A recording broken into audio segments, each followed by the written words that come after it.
Everybody, welcome to this episode of the Note Close Show. As always, Scott Carson, excited to be here with today. And I've got a very special guest, a friend of mine I've known for, thinking back now, over a decade.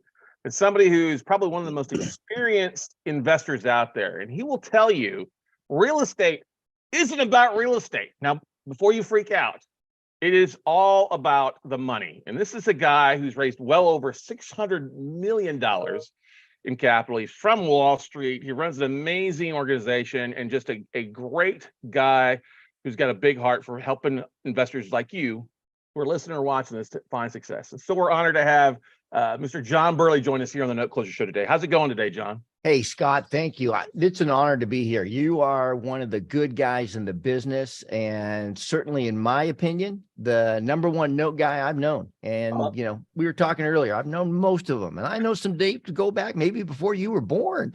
Sure. It's really an honor to be here. Really, really excited. Absolutely just am loving what's happening in the business, both from a note side and, the hard real estate side. We've done both. We're mainly a hard real estate, actually own it and hold it. And we're one of those crazy guys that, keeps good assets for 10, 20 years, not just sells everything next weekend. But that's smart. I think that's smart. I mean, it's called investing, not flipping. Yeah. Well, I always remember, Warren Buffett never wrote a book, Flip and Grow Rich. And certainly if we want to look at, he's not the wealthiest guy in the world, but he's the wealthiest investor by far. And so I really like a lot of his things that he did. If you look at what he did is, he always bought value. Yep. He always bought for an income stream. So if it didn't go up or go down, he still had money every single month. He looked at everything for the long term. Quite frankly, if you're a company and Warren Buffett's divesting himself of your position, I'd be getting out of that company if I was an investor, because you're in trouble. When Warren says no, you're a hard no. And so we've just always been very, very long-term players. I think for me, like what you guys do, I always looked at the income stream. So, there's nothing wrong with flipping, whether you're flipping notes or flipping houses or flipping buildings. The thing is, it'll never get you what you wanted. Because none of us became real estate investors to get a new job, especially one that comes with a lot of risk. I mean, I became a real estate investor. I know you became an investor because we wanted to be free. And it was like figuring out, look, I need this many, $5,000, 10 grand, 20 grand, whatever it is a month. And that number then gives me the choice about work.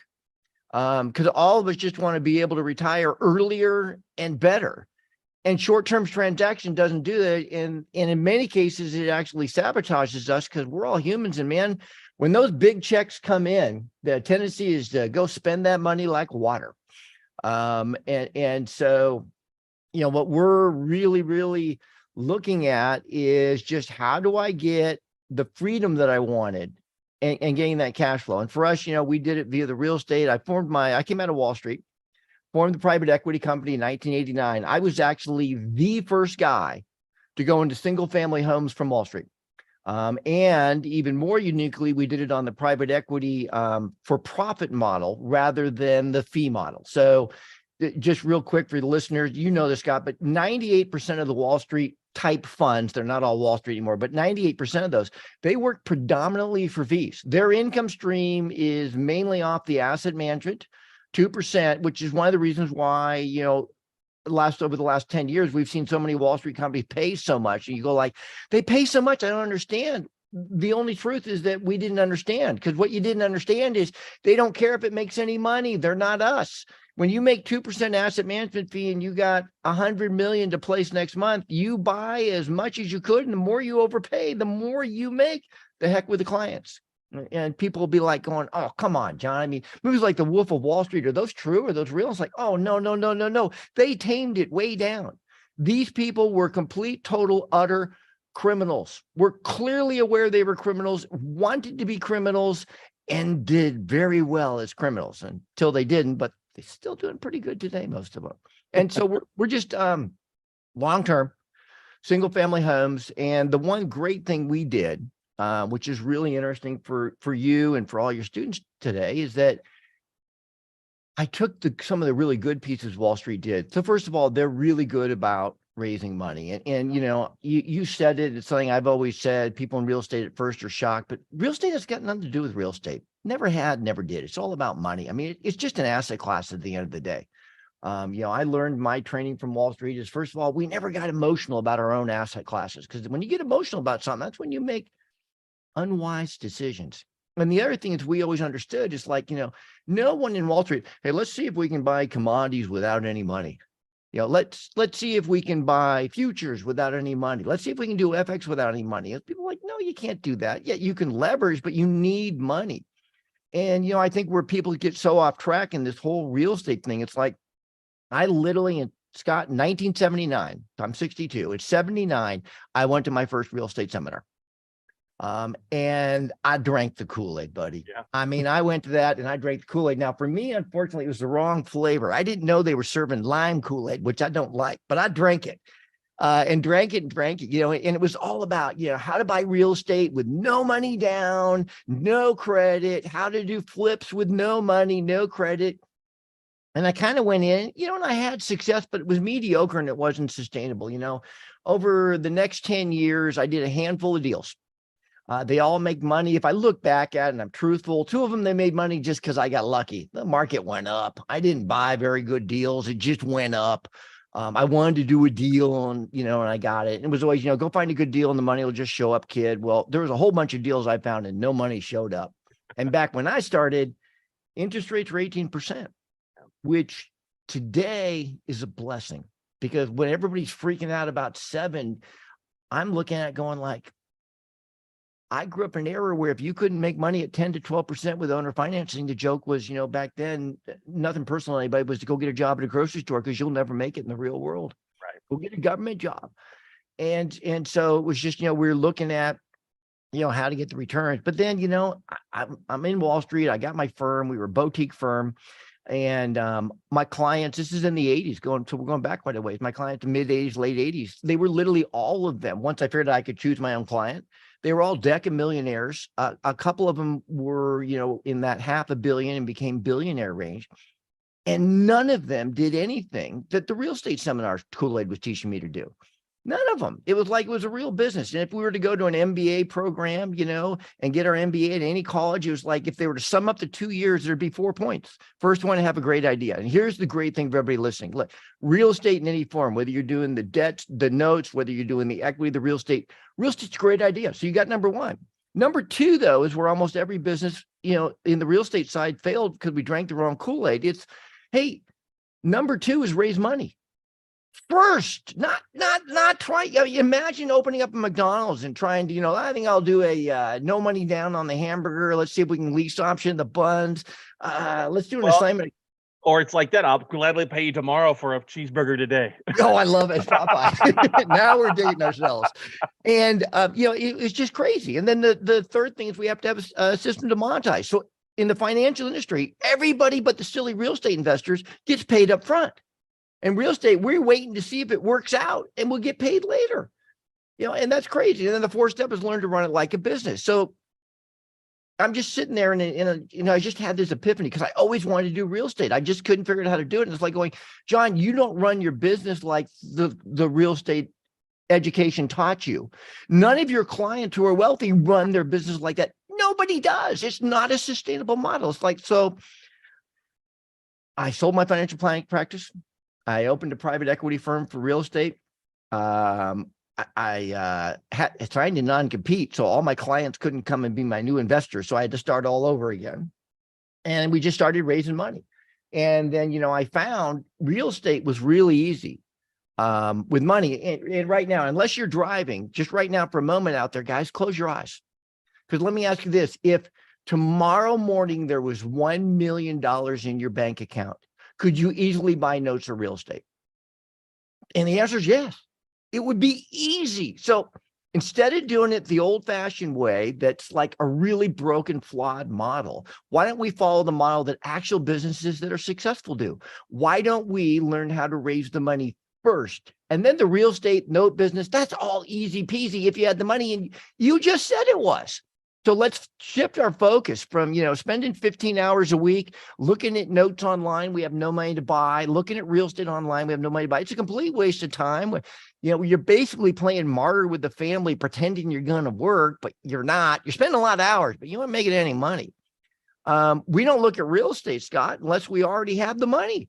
Right. So we're constantly raising, bringing money in, placing. I place my own money, but I place mainly clients. Like you mentioned, I've personally raised over 600 million. My students that we know of is over 10 billion. It's probably way more than that. That's just what we know of. And then the cool thing is every time we do a door, so we buy a house, we get $10,000 upfront placement fee from the capital investor.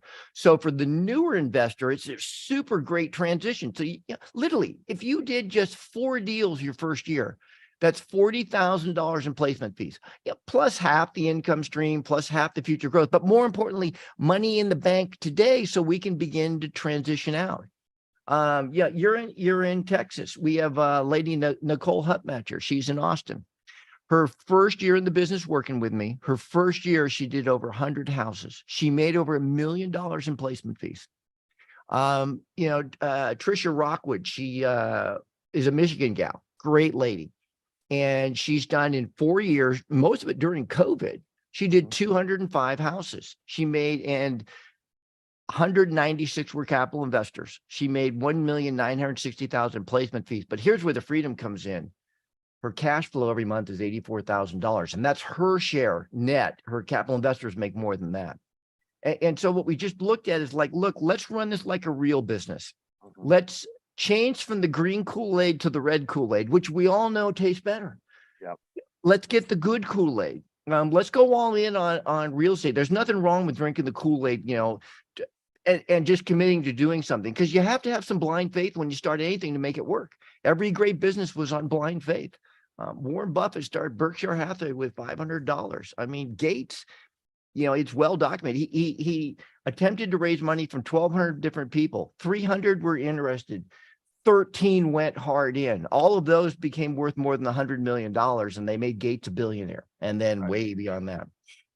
And so just the idea is, let's focus on the most important thing, money, and let's focus on learning the skill set of raising money rather than just focusing on how do we find deals without money, or what do I do now that I had $100,000. Now that I placed my $100,000 of my own money, what do I do? Sit around and wait to save up more money. Try and find expensive leverage, which makes no sense. I mean, so I go ahead. I was going to simply ask you this. So what are some of those things that you see? I mean, you hit nails on the head there. Folks use their own money, then they wait for those deals to finish, or they make more money or save more money. And we all know that the only person, Jesus says everybody else has to invest. You know what I mean? Right. So Love it. What, for those out there that are listening, what's the shift on that? I know the answer to that, but what are you teaching your students out there is the best ways to raise capital? Networking, marketing, what's some of the So for most of us, you want to do it basically completely opposite than you think, which should make sense. So look, if everybody on a podcast is talking about it, it probably doesn't work that good. That's just the straight up truth. And you and I know, I mean, in my mind, you're the great exception, but most of the people who run podcasts and are doing events, look, what they're really good at is marketing. That's not necessarily being practitioners. There's some exceptions. And I work with them. It's one of the reasons why we're talking here right now, is I've known you for a long time. You're actually the real deal, but that's not how it is for everybody else. Not to speak bad of anybody, just telling the truth. And so what we do is we teach starting out, you do it within your sphere of influence. There's definitely rules and regs we need to follow on a federal and state level in regards to securities. Most people prefer to keep it a non-security. Most of my high-end students did not do a security. So we have to follow the rules. So we form a business, an LLC. We work with we call them a capital investor, and they come on board. They put up all the money and buy cash, or right now it's still over 60% are just putting down the down payments and signing for new loans, not DSCR loans, not super expensive loans, just regular loans. Well, John, what about sub 2 and all those? Hey, those are great, but you know what? Those are like free houses. I keep those for myself. I don't share those with partners. Those are low entry. I don't need a partner for that. And they're great when they're out there, and there's some out there. There's no tsunami because, as you know, look, we're still at near record levels of performance on notes. I mean, what was the December numbers were 2.7% of residential loans were in distress, 90 days or more behind. So there's no like tsunami, and they're all sitting on equity. So yeah, some put their head in the sands and let their house go to foreclosure. But the reality is most can sell the house and walk away with 100 or 200 grand across the country. Even the little markets, they still got 50 grand. And so what we do is we start out with contacting our sphere of influence. We have a very specific script we do. And then when we meet, we just share what I call talking points. So I know as a, from a very, very high end background in sales, in the, top percent, my first couple of years financial planning, to give you an example, there was 100 to 105 reps in the office.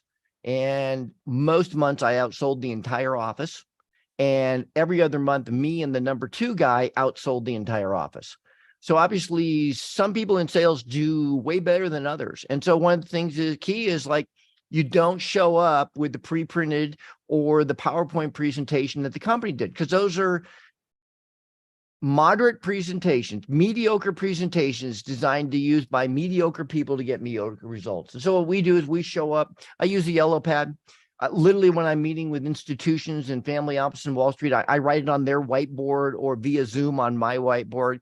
And we just go through and we talk about the talking points that are true for them. We understand that people make decisions emotionally, then defend them with logic. They don't make them logically. And most of the money we've been raising since literally almost all the money, over 90% of the money we've raised since 10 came out of cash, not out of other investments. So, I mean, in the boom days, in 2005, man, people were selling that crappy fourplex in Albuquerque. They're underperforming mutual fund, they're bad stocks, to buy our perceived, yours or mine, perceived better valued investments. It's not the case today. The money is scared, sitting in cash. And so obviously, your rate of return isn't going to move that money, because it's not like they couldn't find somebody promising a great rate of return. I mean, the world's full of people who promise you 10 to a gabillion return. And so what we do is we talk about, the first things we talk about is safety, and the importance of their money being safe. We ask them, a classic question. So we do everything question, keeping in mind that anything I say can be construed 0.1 to 99.9% of whatever I say can be construed by you as a lie, because I'm taking your money. Right. So just be aware of it, and most people with most sales people like going, this guy's lying, and that's the conscious, but then also the subconscious is processing. Is this a lie? Is this a lie? And so if you show up with a pre-printed list of reasons why I do business with you, that's a pre-printed list of lies to take your money. And so I just go, hey, look, Scott, when I work with other successful business owners such as yourself, they tell me it's really important. Actually, Scott, they tell me it's paramount that their money be safe at all times. Would you agree safety is important to you? And you go, yeah, because every single person who has money, safety is important. If you're broke and have no money, safety doesn't matter, but you have no money. But if you have money, you're far more interested. And those of you that are starting this business understand, if you have a lot of money, you're far more concerned with not losing your money than making a high rate of return. It just is. Yep. Preservation of capital is far more important once you have it than making a higher rate of return. And so we talk about safety. When was the money not safe? And we go through that. And then the next one we do is similar, as we do security. I found that about 75% of people, they're internal, and it's usually a subconscious word that they're not even aware of. It's safety. And about 25% it's security. But I don't know which guy you are. And here's the weird thing, you don't know either. So I cover both. But I do know this: if I hit safety and hit security, and then I don't do a real estate note seminar, I get about a 90% chance of placement if I just keep it simple. And then we talk about the things that we like, that our investors like, that I learned in financial planning. Most investors want to do long-term. They don't want to flip. Most people are afraid to flip an egg, and we go out and talk to them about flipping their entire lifetime savings. They're afraid to flip an egg because it might break, and you want to take all the money they ever made. It's not what they want to do, most of them. And so we talk about the long-term, decade plus investments, because most people want to make what they believe is a good, safe, secure decision one time and have it just work for years and years and years, because they're not us. Their business is doing what they do to make a lot of money. So they don't want to do what we want to do. They're making 100, 200, 500, $1,000+ an hour at their job, working 60, 80 hours a week. They don't want, they've checked out our podcast. They've come to the event and like, yep, this works. And here's what I know. It's just what I thought. Real estate works, and it's a lot of work, because it is. And then, the next thing we do is cash flow. because, you and I were talking about this earlier. We were kind of reminiscing, but see, my capital investors want the same thing that every one of us want. They want to have the option to retire earlier and better. That's what they want. And that doesn't come from making 100 grand or 50 grand or 300 grand on a deal. We actually this morning got a transaction we just closed on. It was a nice one. We made $403,000 net walk away money. It's a great deal. But, we're going to deploy that quickly. It didn't even go into an account that I spend. It's in a 1031, trust, and I get the doc showing it, but it's because I don't want it, because I'm no different than any other human being. You get a nice check, it's easy to go buy a new boat or whatever that you don't need. And I'm not Dave Ramsey, but I'm also not spend every penny I ever made and have no money. There's a balance in there in between those extremes. And so, we work on the cash flow, the income streams. One of my early capital investors before they were even famous was the Kiyosakis, Robert and Kim. And all he ever talked about was cash flow, cash flow, cash flow, cash flow, cash flow, cash flow. And so he bought a large amount of his wealth was off of our deals. Myself and a guy named Bill Shopoff, who does some syndications, we did 90% of all their investments for them because he was on the road 200. Like, how come he didn't invest himself? At that era, he was spending 250 plus days a year, almost 300 days a year on the road, selling Rich Dad books and cash flow, the game, all of which I was involved in those creations. And, he was always like, look, man, half of what Burley makes is more than I ever made on my own. And I don't have enough money for him to, embezzle it and leave. So that, he was really sure that the amount of wealth we had already made, that there wasn't enough money that I was investing for him that I was going to steal it and go to a Caribbean island somewhere. It's just, we would have needed at least 2 more zeros to have that talk. They just weren't there. And so, so safety, security, we do long-term, we do cash flow. We talk about tax benefits. One of the huge benefits of hard asset real estate versus the notes is we've got some tax benefits that come into play. And for them, it's like a note investment because they don't do the work. I do the work. Yep. And that's what we teach you to be able to do, is to do the work. And so, there's things like Section 179, where the first year we can take 10, 12, 14%, easy peasy straight off the top. We can do depreciation. We can we can take a large amount of money. And look, this isn't a podcast. Most people who make annual incomes in the 7 figures who do real estate do not pay 0% income taxes. They pay some taxes. The people who talk about paying no taxes, it was either a one-off because there was something done extraordinary to get the taxes, or they just don't make very much money. Yeah. We pay taxes, but that rate is way lower than that 39.6 federal plus whatever your state charges. And people who are rich like tax benefits. Then we talk about rate of return, and this is where we need to be careful. Although we consistently are making 15, 20% cash on cash returns for our capital investors, we lead with like 5, 6%. That's it. Because if I say anything above 10, it's too much, and I'm now lying and stealing their money. And so we're very conservative. I always kind of like you remember Star Trek, of course. Yeah. And the original one with James T. Kirk. And they had the movies, and the first, third, and fifth movie really bad. Second, fourth, or sixth were good, but we were so happy just to see them again. We didn't care. And the fifth movie, it's like Scotty, the engineer, who wasn't even Scottish, but they tried different accents. He almost went Russian, but then they decided at the last minute to change him to Scottish. And so he's in engineering. And of course, these guys literally, they save the universe and the galaxy over and over again. So like it's 20 years fast forward, you're at Starfleet Academy. You basically would have a PhD. You're in engineering. These people were in your high school history. They saved the galaxy. So this girl's just like, oh my God, Scotty, how did you do it? How did you always just at the last minute save them? And like 60% of the episodes ended with, Kirk going, Scotty, I need more power. And he always got the last minute. And he's like, well, Lassie, it's very easy. Here's what you do. No matter how long you think it's going to take, you tell the captain it's going to be 3 times longer. Then when it takes you twice as long as you could, you completely muck it up, you still come in a blooming bloody hero every time.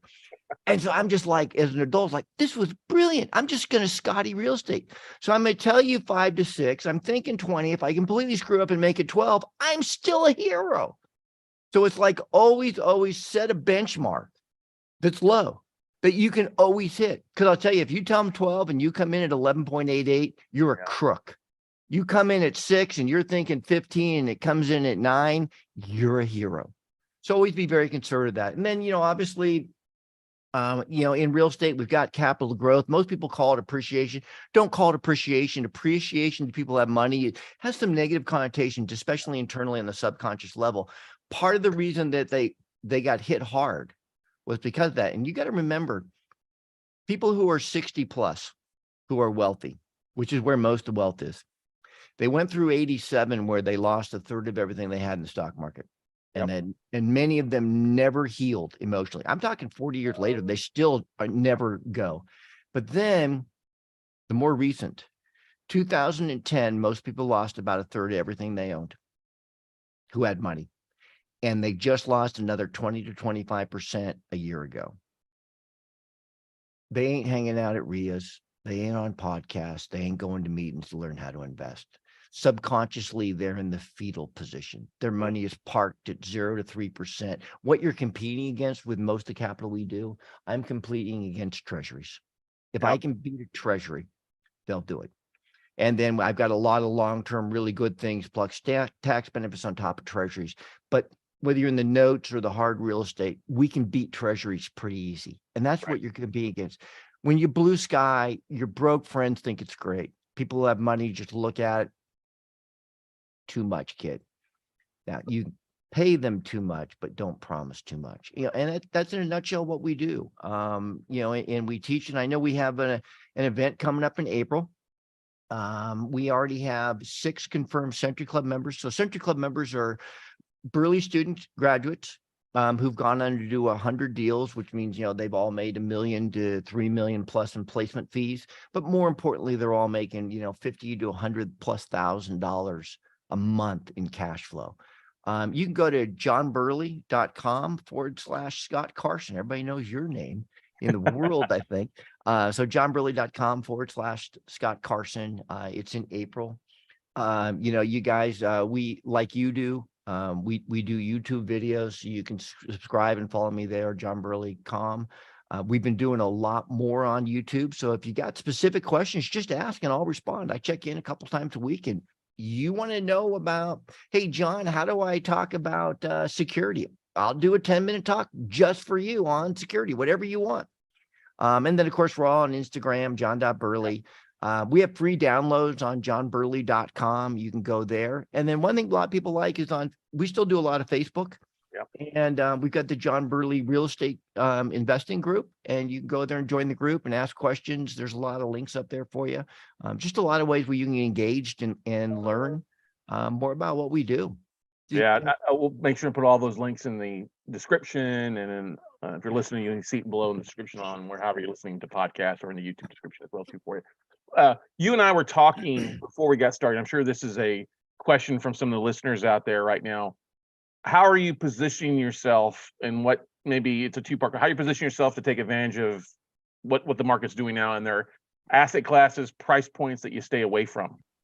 Yeah. So the market right now is a lot of opportunity. So, Warren Buffett said it best. He's been attributed to saying tens of thousands of things, 100 or so of which he actually said.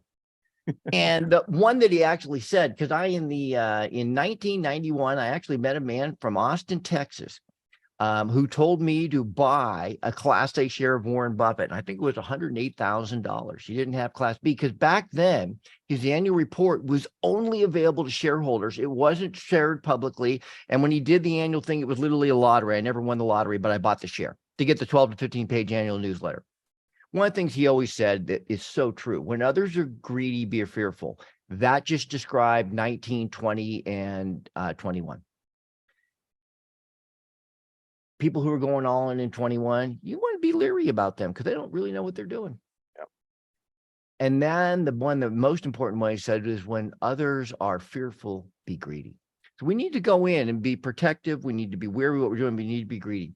On the real estate side, we do Class B. I don't do Class C because I've owned massive amounts of Class C going back several decades ago, and that was enough for me. I don't want the culture. I don't want the environment. I don't want the adversarial relationship. I don't want it. And I want long-term Look, no good family, no good mom and dad are going to move into a Class C neighborhood on purpose and subject their children to it. You're turning your cost way more. Class A, the numbers just don't scale as well. So we do Class B. I mainly do single family homes, not because I like single family homes more. They make more money. That's all it is. The cash on cash return is much higher. Well, oh no, John, multi's great. Okay, look, I'm sitting in a commercial building that I own. I own lots of commercial buildings. I've owned a lot of multi-units, but here's the thing: right now in commercial, depending where you live, they're still, with the downturn, Wall Street and the big institutions are still fighting for 3, 4, 5 cap rates. Cruddy houses make 15 to 20. It's like it's a no-brainer. Now, we are just starting to put our foot back in the multi-unit pool. There are some syndicators that are already failing from 2021, already defaulting on their notes, failing. And depending on the lender institution, there is some numbers there that are good, that are going to be off market. They're still not selling on MLS. Like you teach people, you got to go work for these. These aren't laying on the street for you. And so we're looking for those. We love mobile home parks. We love Class B apartments. We love commercial buildings, different risks, obviously, because now my bet is somebody can run a business. The reason I think at the end of the day, why the other thing why Class B single family homes work the best is, here's my bet. In most cases, and we're stereotyping, but we use stereotypes because they're mostly true. And this isn't CNN or Fox News. Right. We all know the TV isn't real. Okay, so my bet is mommy and daddy, who usually are married, who love each other, who have children, can keep a job and keep a roof above their head and food in their children's bellies. And in America in 2023, it's no different than in America when I was born. That's a good bet. I mean, and right now more than ever, because right now we all know the truth. Look, if someone's not working, blue collar, middle class guy, I'm not talking like somebody who made $500,000, a Tesla who got laid off, a regular person, blue collar person. If they're not working, they don't want to work. Yeah. There's 100% employment for them until they can keep their home. And most of the families in our homes, and we've done thousands and thousands of them, all they wanted was to own their own home. Yeah. They just wanted the American dream. You know, we've done thousands and thousands. I've had 2,200 cash out. That means to help you out. They moved in, they made payments for a number of years and then paid the loan off and owned the home. I've had 2,200. And of course, that number is going up every month. Of those 2,200 that paid it off and got the deed, I doubt 50 would have ever been able to own under normal traditional methods. You know, the government and the banks give a lot of lip service to help you own the home, and then they keep changing the rules. I mean, if you want to let people own a home, then FHA, why don't you lower it from the 700 some odd thousand down to where in most regular cities, somewhere between 200 to 400,000, a regular house for regular people, and then just lock in the first time home buyer program at 2%. Yep. And the rest of you pay whatever the market is. Because if you're in most towns, if you're buying a $700,000 home, should you really be getting a government subsidized loan? I don't think so. I don't think so. Yeah. I mean, make it, in some areas it is 700,000. In other areas it should be 150,000. But just make a common sense number based on the median in every area, make it 2%, and let people really own homes, and not the FHA predatory 48% debt to income ratio. They're one of the biggest predators out there. Is let them own homes. So I love Class B, and we give home ownership. So they own the home. So they take care of it. I'm not a landlord. I don't do that. On the MLS side, and I like the MLS. I know a lot of the really overly creative guys, oh, I never ever buy a house on MLS. Okay, well, you just threw away 85 to 90% of all the deals. What are you, crazy? That would have been like me when I was in Wall Street going, well, I never buy anything on the New York Stock Exchange, the American Stock Exchange, NASDAQ, or the Pacific Stock Exchange. That leaves pink sheets, which are mostly ripoffs. It's like, it's stupid. I put money down all the time. My capital investors, in fact, most of our properties are cash or 20% down because it takes money to do real estate well. Third MLS right now across the country is priced basically at February 22 with newer agents sub 5 years, so they know nothing about the business. I'm sorry, if you're in the business less than 5 years, you know very, very little, especially if you came in during a 19, 20, 21, when the whole plan was just to list your mommy's house and it'll sell in 5 seconds. And they're priced at February 22. You know what I mean? Which is just delusion 101. Discard them, don't offer on them, don't look at them. They're a waste of time. And then you got about a third, and this is just literally almost always 10 to 30-year veteran agent. They know what they're doing. The tail's not wagging the dog. There's one super high. That's the tail wagging the dog. This one, the dog, the realtor understands I'm in charge. This is what your house can sell for. This is what I'll list it for. And those houses condition regardless of the neighborhood, they're in the top 10 to 20%. So they're priced fairly, top 10 to 20% condition in the neighborhood. And those are still, guys, those houses sell right away. Whether they're being sold by an investor or homeowner, those go right away. Those are still closing in a month to 2 months, which means they're selling in a week to 4 weeks. Those are going right away. There's no problem moving houses that are fairly priced in good condition. And I know TV's trying to make it sound like it's different. That's not true at all. Talk to any veteran. Those houses are still pumping, and those veterans are still making a good living listing and selling houses right now. Yeah. We got a nice window right now. See, I've been around for over 40 years doing real estate. This is my 5th downturn. It's not going to be a big, severe one, but it's a downturn. It's my 5th one. So it's not a new rodeo. Doesn't mean I know exactly what's going to happen. Nobody does. But well, God and Jesus Christ, I'm close to both on this subject. They've never told me. If you're listening and you believe Jesus is telling you what the market's going to do, please reach out to me. So far, though, every one of you has been crazy. You didn't know. There are no prophets walking around that are sharing what real estate's going to do next week. That last third, though, they're about 10 to 20% above where they should be. The representation is mediocre. It's not the brand new knows nothing. It's not the seasoned veteran. It's that in-between representation, which is usually a reflection of the pricing. The houses usually need just a little bit. They should have been polished before going on MLS. And so they're 10 to 20% above what they need. Most of them are just cosmetic. It's lipstick. We don't have to do a bunch of work. And those are consistently selling 25 to 35% below listing price. And Scott, usually they don't even counter. Yep. They're asking for, they should have been asking 360. I come in and pop them at 290 and they say yes. And some of them were seeing 40. And I've had a couple students reach out to me in the last 3 months. They bought houses off MLS for 50 to 60% below what they should have been sold at. That third. Now, real world time, guys. See, the real estate agents at this point have listened to our podcasts. They know that internet proof of funds letter is fraudulent. And for God's sakes, I always tell people, don't pay somebody $500 to $2,000 for a proof of funds letter. It's not real. Just type your own up. Well, John, isn't that illegal? Well, so is the letter you're using now. Why pay for one? It's all made up. See, they figured that out. They figured out the whole assignment of contract thing. They understand you don't got the money, they ain't going to sell to you. Yep. You need money to do real estate. The whole no money and it's okay because it's all going up. That era is all gone, guys. It's all over. We're back to if you don't got money, no real agent's going to take your offer. Why would they? You got to arrange the money first. But there's really good deals just off MLS. And then obviously on the off market, one of the nice things is with the money supply dwindling, most people who were doing short-term transactions didn't understand how to really raise money. They were just doing hard money lenders. I've never used a hard money lender in my entire life. I've never done a DSCR loan. People are like, why not? The money's too expensive. I can get cheaper, better money. And if I can't qualify it for myself, I can bring in somebody like Scott or, so many other people out there who have the credit, have the money.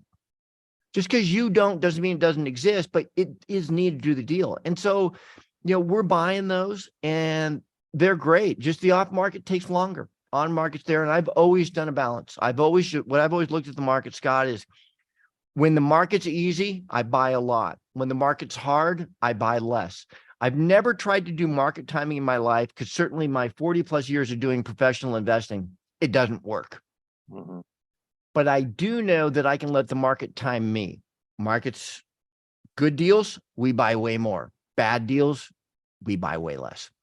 And so that's what we're doing. So we're finding a lot of cool stuff out there, both on the bigger properties and a lot of great stuff right now just off MLS. And MLS is just a path of least resistance if you're newer to the game. It's easy.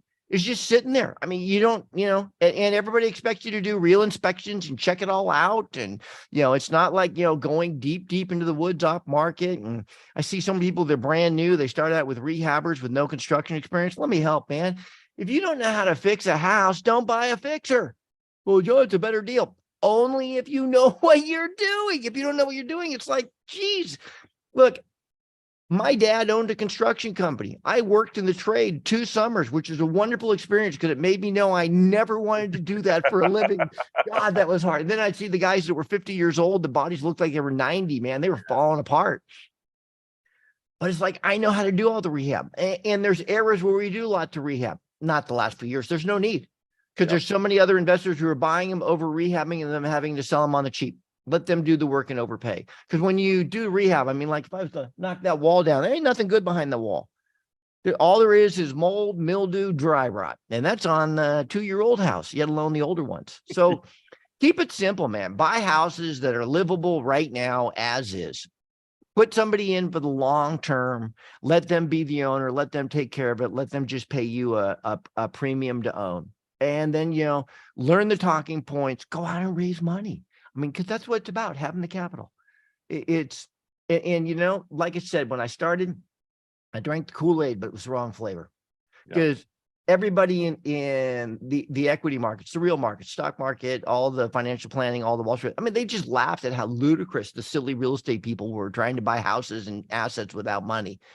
And then when I would share with my successful investors from my firm, they're just like, why the hell would you try and do that, John? I mean, why not just have $5 million and go buy a portfolio? $5 million, And why not ask people who have it?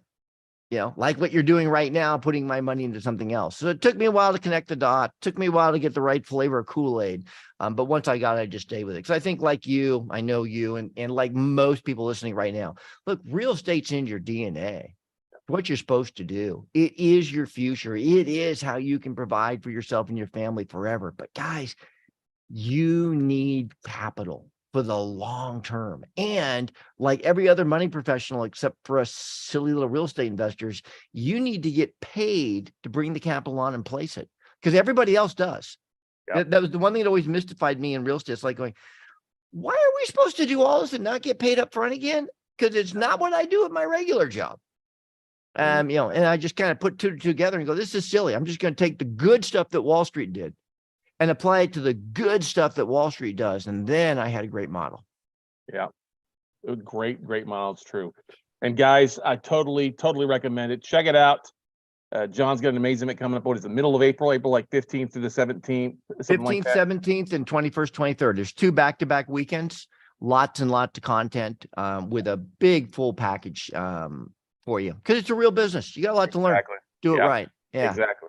So check it out, johnburley.com/Scott Carson, and we'll put the links in the description for you there. John, it's been a pleasure. We could sit here and talk all day real estate, but I know you've got things to do. Yeah, we could. We have before. We definitely have. Hey, and you're looking great, buddy. I'm really proud of you. Man, you've lost a lot of weight and your numbers are better. I'm super excited for you and your family, and adding another 10, 20 years to your life, because we want you around, buddy. We want you around. You are doing awesome. I appreciate it. I appreciate it too. I'll give you a holler next time I'm out in Phoenix for you. All right, buddy. Sounds good, my friend. You take care. Everybody out there, thank you very much. God bless. Take care. All right, guys, take action. There's so much opportunity. John just gave you so many great nuggets how to approach things. Go out, take some action, everybody, and we'll see you all at the top.